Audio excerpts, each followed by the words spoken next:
A special thank you to each of our subscribers who make this channel possible. Here's today's story. In a dramatic turn of events, a grassroots protest movement in France is rapidly gaining momentum with its bold rallying cry to block everything, as the nation prepares for a day of nationwide demonstrations on September 10th. The movement, which has gained traction primarily through social media platforms, is a response to Prime Minister François Barrot's controversial national budget plan announced on July 15th, which proposes significant austerity measures, including the removal of 2 national holidays and cuts to pensions and health services.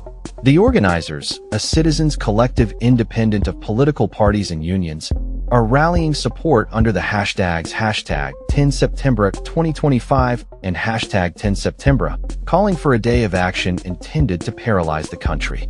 The discontent among the populace stems from Barrot's proposed cuts, which aim to slash €43.8 million from the national budget and address France's growing deficit. As the political landscape shifts, with Barrot facing a parliamentary confidence vote on September 8th, the potential for his resignation looms large, raising questions about the future of the government's budget plan. Historians and political analysts suggest that regardless of the outcome of the vote, the protests on September 10th will proceed, fueled by a sense of urgency and frustration among citizens. Andrew W.M. Smith, a historian of modern France, asserts that if Barrot loses the confidence vote, the protests will only intensify, as people feel compelled to take to the streets in response to the political crisis. The movement's demands extend beyond budget cuts, advocating for reinvestment in public services and the preservation of public holidays.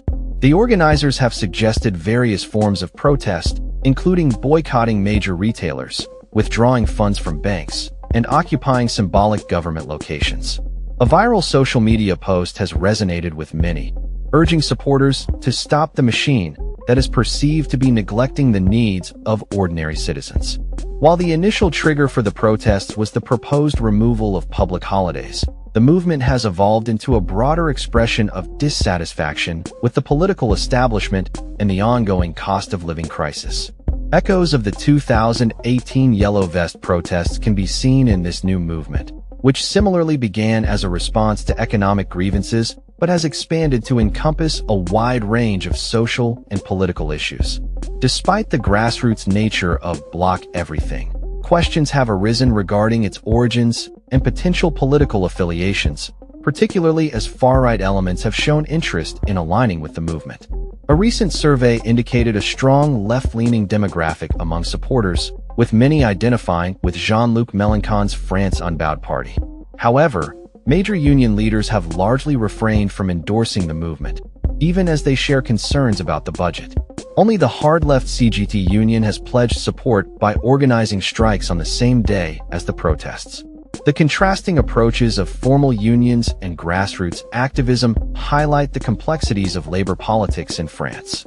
As the September 10th protests approach, the potential for significant civil unrest looms large, with many citizens ready to take a stand against perceived injustices in the current political landscape. The outcome of Barrot's confidence vote will undoubtedly shape the nature and intensity of the protests, but one thing remains clear: the call to block everything has struck a chord with a populace eager for change and representation in the political arena. That's all for this story. We upload videos every day covering many different subjects, so hit that subscribe button to stay informed. Thanks for watching.